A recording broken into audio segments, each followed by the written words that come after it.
The problem often starts earlier than golfers think. It starts before contact, before the visible mistake, before the ball goes wrong. It starts when a small interference changes the command. A glance, a thought, a correction, a rushed breath, a memory, a little sentence.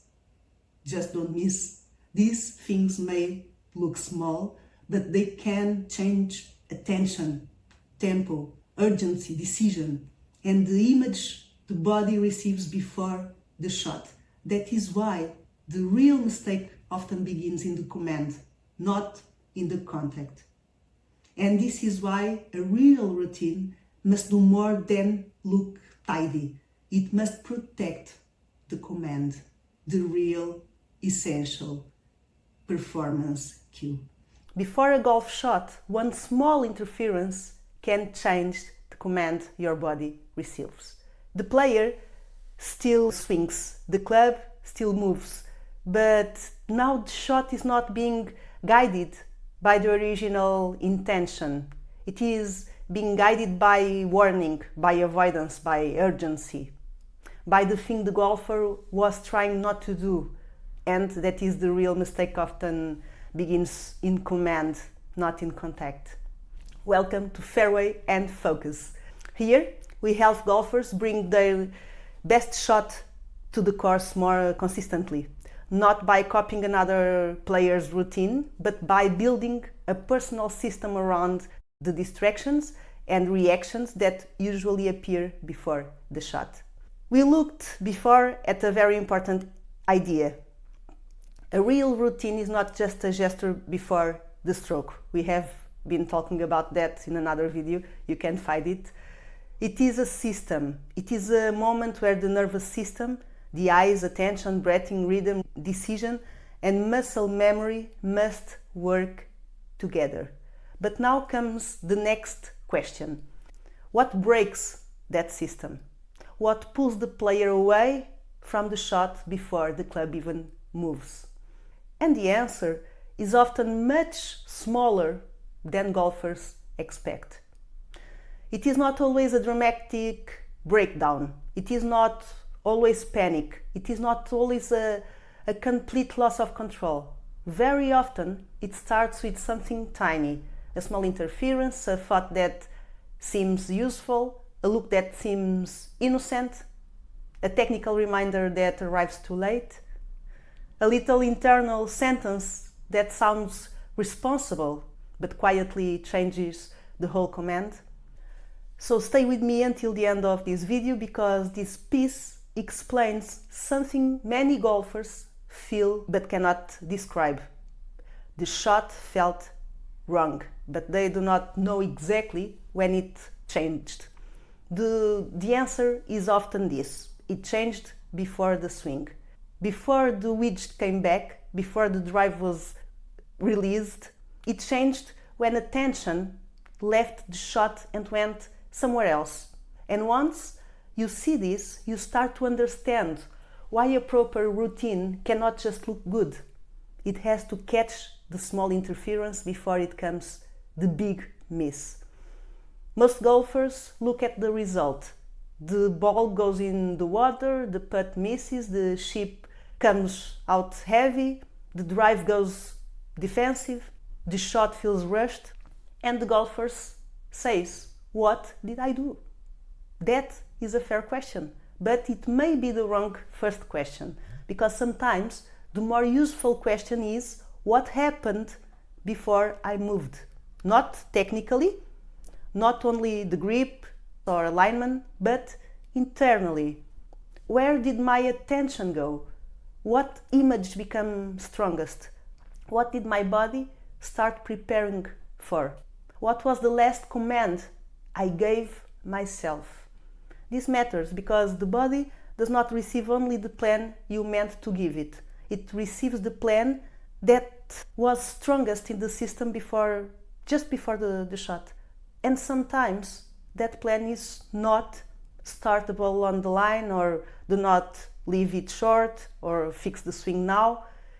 And those are not clean shot commands. Those are warnings. They may sound like preparation, but they often move the player into protection.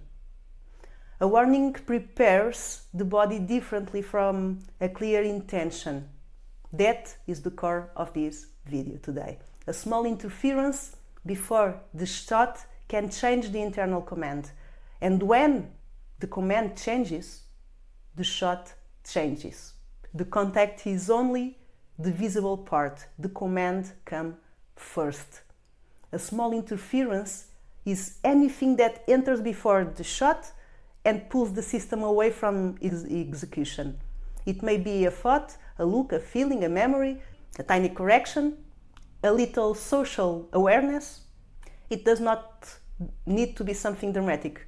That is why it is dangerous. If interference arrived with flashing lights and a sign saying, "I'm about to ruin your tempo," well, golf would be much easier. But it doesn't. It arrives politely. It says, "Just check the water once more." Says, "Just remember to keep your head still. Just be careful. Just. Very responsible, very adult, very capable of sending the ball somewhere deeply inconvenient." And the player often believes these thoughts are helping. They are not. Because they sound protective, but protection is not the same as execution. A thought can be protective and still be unhelpful. That is the trap, and you need to be careful with that. Before the shot, the question is not, is the thought logical? The question is, does this thought help the shot I'm about to play? There is a big difference. Do not go in the water may be illogical. The water is real. It is there. It's not a rumor. But it may not help your body execute the shot because it gives attention to the place you want to avoid. And attention is one of the main currencies before a shot. Where attention goes, preparation flows. Let's make this simple. Attention is like a torch.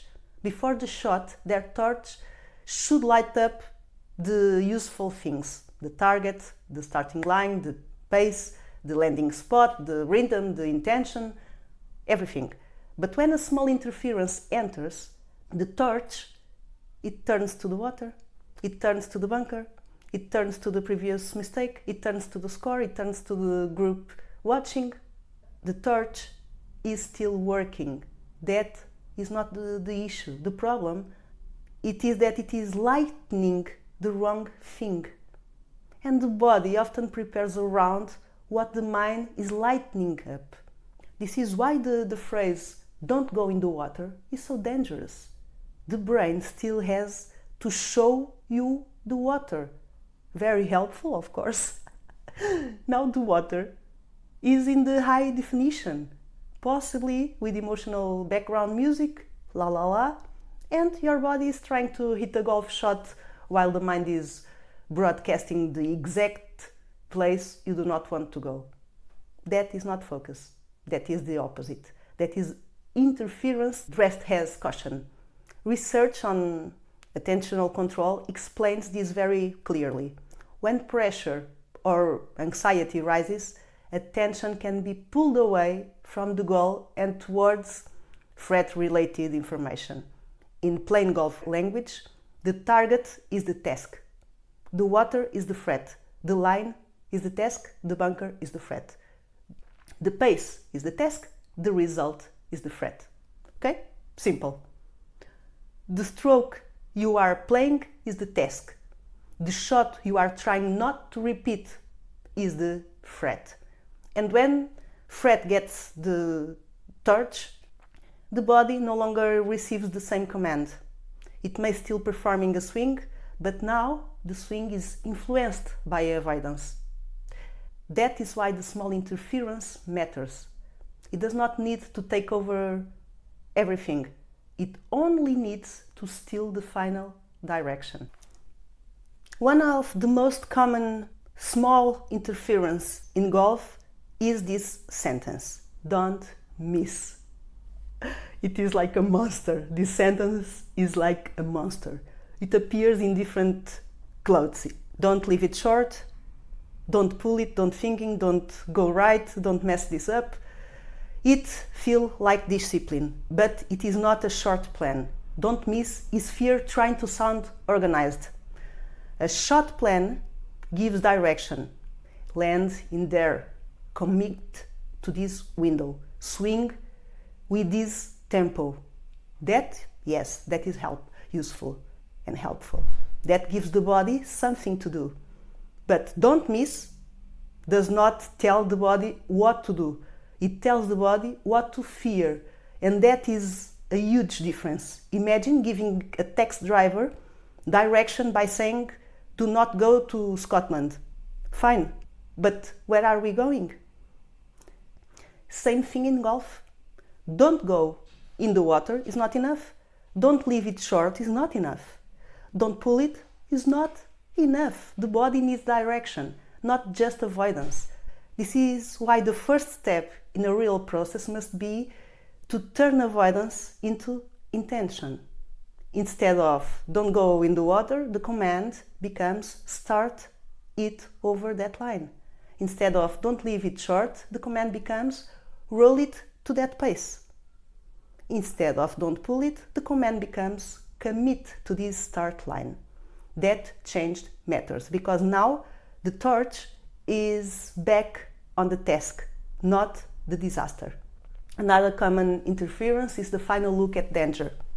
The player has already chosen the shot.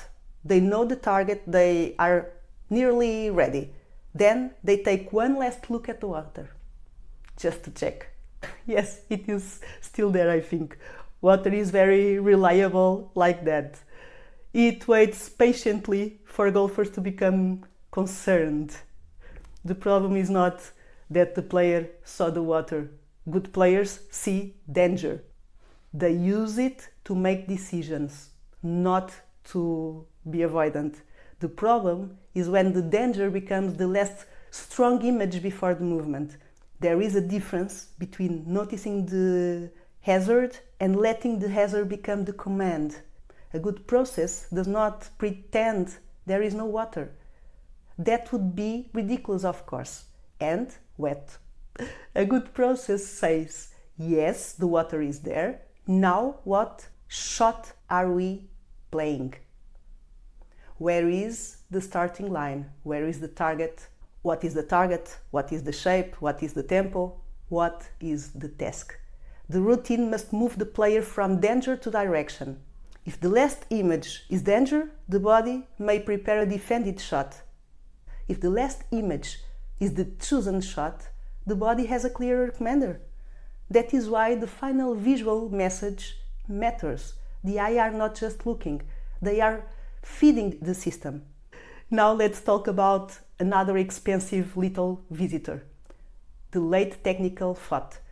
The player is nearly ready, but just before the shot, the mind says, keep the head still, watch the club face, slow the takeaway, careful with the shoulder. Wow, it sounds intelligent, it sounds like coaching, but timing matters. A technical thought in practice can be useful, of course. A technical thought in the lesson can be useful. A technical thought during a drill can be useful, but a technical thought that appears at the last second before execution can become interference, especially when the movement has already been trained. Research on shocking under pressure has looked at this problem. One explanation is called explicit monitoring. In simple words, under pressure, skilled performers can start watching and controlling details of a movement that normally runs more automatically. The brain tries to help, but it helps like someone giving directions from the back seat while you are already turning. Too late, too loud, not useful. Putting is the perfect example of this. A putting shot is small, precise, sensitive. If at the last second the player starts thinking about 5 mechanic pieces, the shot can lose flow. The body was ready to perform a whole movement, then the mind breaks it into parts. This is why late technical corrections feel like preparation, but often behave like interruption. The player thinks, I'm being careful, but sometimes careful is just fear wearing a sensitive jacket. The process must protect execution from late editing. There is a time to work on technique. There is a time to execute. 2 different times. Confusing those 2 moments is very expensive. A golf swing is not a document to be edited while the printer is already running. At some point, the file must be sent. Another small interference is the rushed breath. This is subtle. The player thinks they took a breath, technically yes. Air went in, air went out, congratulations to the lungs, but the breath did not do its job. It was too quick, it was too slow, too disconnected from the process. Sometimes the breath becomes part of the rush. The body wants to get out of the uncomfortable moment, so the breath is not a reset. It is a stamp on the passport of escape. The player breathes quickly, steps in quickly, and swings quickly. Then says, I rushed it. Of course, yes. But the rush started before the swing. It started when the body treated the moment like something to exit, not something to execute. This is where the nervous system becomes important. Keep this simple idea. A rushed breath can be a sign that the body is already moving towards urgency.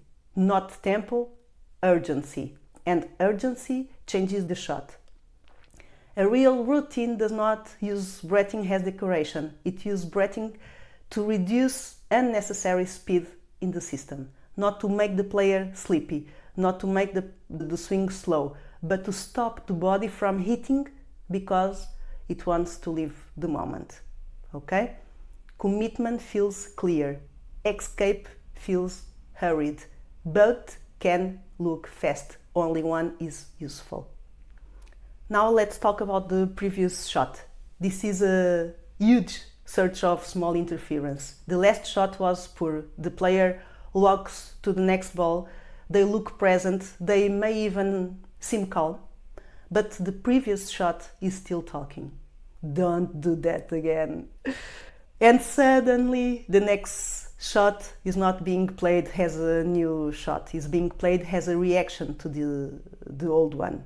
That is heavy, very heavy. No, it should have to carry the entire emotional history of the previous hole. The previous shot can give information. It should not give instructions.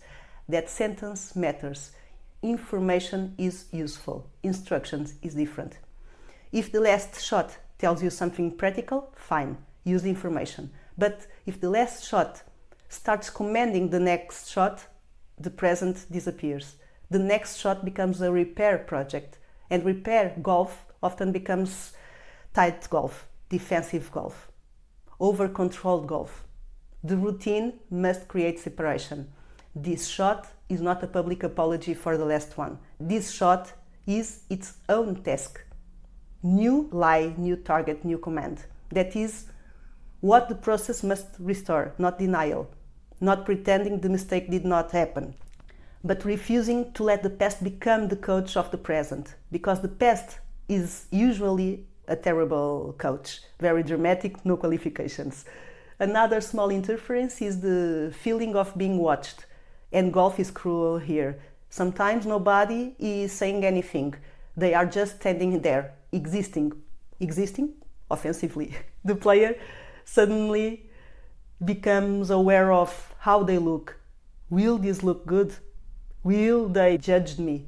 What if I miss this short putt? The attention leaves the shot and goes to the image of the player. That is a very expensive mood, because now the golfer is no longer playing only the shot. They are also trying to manage reputation. And you know, reputation is a very heavy club. It does not fit well in the bag. When the audience becomes the target, the real target vanishes, just appears. This does not mean the player must stop caring completely, of course not. That is not realistic. Humans care. Humans will always care. Some golfers say they do not care. Usually, right before giving a 14-minute speech about why the last shot did not count.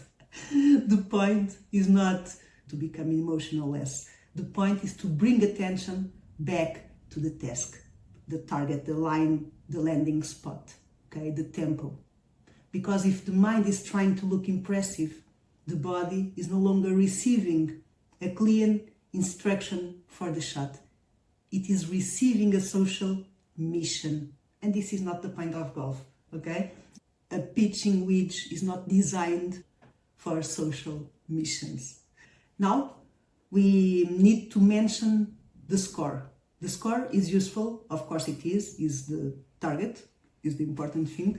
But before the shot, the score can become an interference if it becomes louder than the task. It's so easy to happen. If I make this, I save par. If I miss this, the round is gone. If I double this hole, that is it. If I beat him today, la la la. And the mind has left the shot and entered accounting. The scorecard becomes the main character. The body is over the ball, but the attention is already in the future. That is the main problem, because the shot can only be executed now. The score belongs after the shot, okay? The tasks belongs before the shot. When the score enters too early, it can change the command. The player becomes careful or greedy or afraid or rushed. The routine must bring back the player back from result to task. Result is another thing else, okay? It's like hunting. Hunting is hunting. Not because score does not matter, it matters, but it cannot swing the club. Only the player can swing the club. And the player needs attention in the present to do that. All these small interferences are different.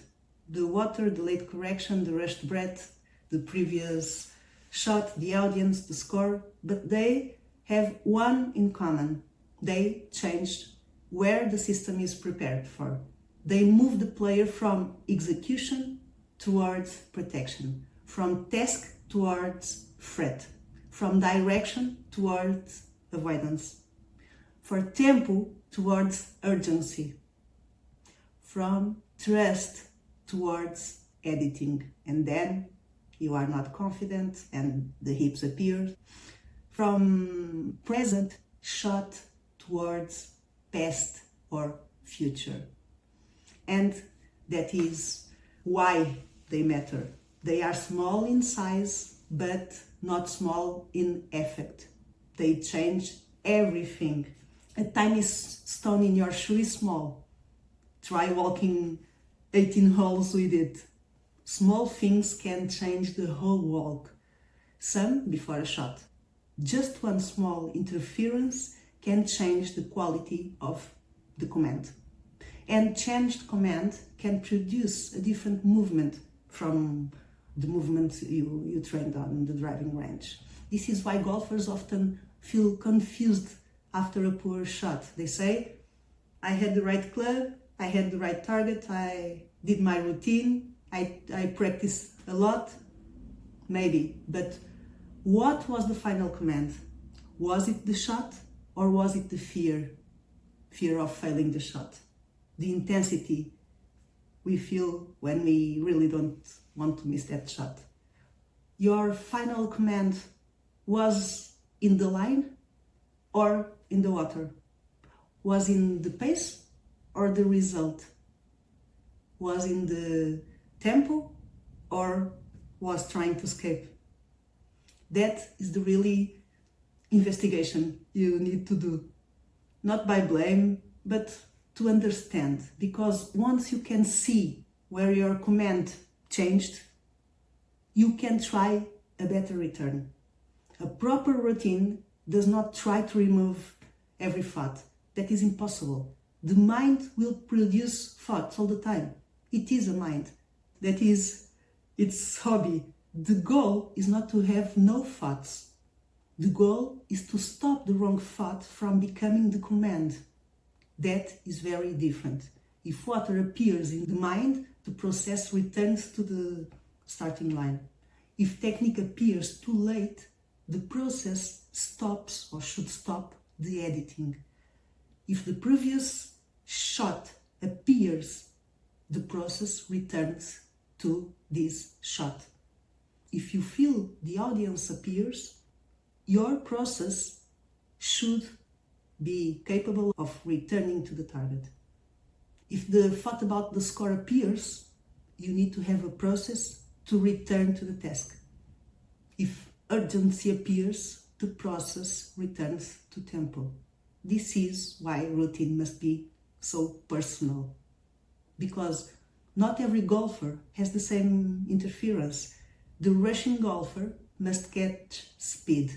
The overthinking golfer must catch analysis. The watched golfer must catch social attention. The irritated golfer must catch the previous shot. The technical editor must catch late swing thoughts. Okay? A copied routine cannot know which of these is yours. This is why a copied routine can feel totally empty. It may look organized, but it may not interrupt the real thing that pulls you away from the moment, from the shot. A real process says, when this appears, I know where to return. Okay? Like a medicine to your some kind of problem. That is practical, that is trainable, that is useful on the course. Not a speech, not a slogan, a return. And in golf, returning is often more important than pretending you will never drift. Because you will drift. You are human. Also, golf is extremely good at creating reasons to drift. Water, score, bunker, silence, slow groups, fast groups, and that one player who tells you to relax just before you stop relaxing. The goal is not perfect focus. The goal is a trained return. So if you want a guide for build this process, I created See the Shot program and Mental Golf Accelerator, another program. You can start for free inside the training platform. Register through the link in the first comment. It is simple and quick, and See the Shot helps you learn the tools that bring attention back before the shot. Mental Golf Accelerator helps you organize those tools into a personal process based on the distractions and reactions that usually appear in your own game. Because a tool can help, but a process gives the tool a place to work. Here's a simple test. Before the next important shot, ask to yourself, what is the last strong message in my system? Not what do I hope happens, not what do I want to avoid, but what is the strongest command right now? Is it the shot? Is it the target? Is it the line? Is it or the water? Is it pace or panic? Is it rhythm or hurry? Is it the shot or the danger? Is it the line or the water? Is it the pace or panic? Is it tempo or hurry? Is it this shot or the previous one? The question is powerful because it reveals whether the shot is being prepared from execution or protection. If the final command is not clean, the routine is not complete yet. That does not mean you need a long routine. Nobody wants a routine so long that the group behind starts a family while waiting. It means the routine must finish its real job. Bring attention back, return to the task, close the interference. Then, yes, execute. Simple, not easy, but simple and trainable. That is the point. So here is the main idea of this video. It must catch the small interference before it takes over. Not by fighting every thought, but by returning the golfer to the process. Back to the shot, back to the line, back to the pace, back to the tempo, back to this shot, back to execution. That is the real work. And once you see these small interferences, you start to understand your golf differently. You stop saying, I don't know what happened. And you start saying, I can see where the command changed. This is process, because what you can see, you can train. So this is an important piece. The shot often changes before the club touches the ball. Small interferences can move attention away from the shot and towards protection. But now we need to look at what happens when those small interferences reach the body. Because a thought does not always stay as a thought. Sometimes it changes breathing, it changes tension, it changes rhythm, it creates urgency, and the player starts hitting as if they are trying to escape the moment.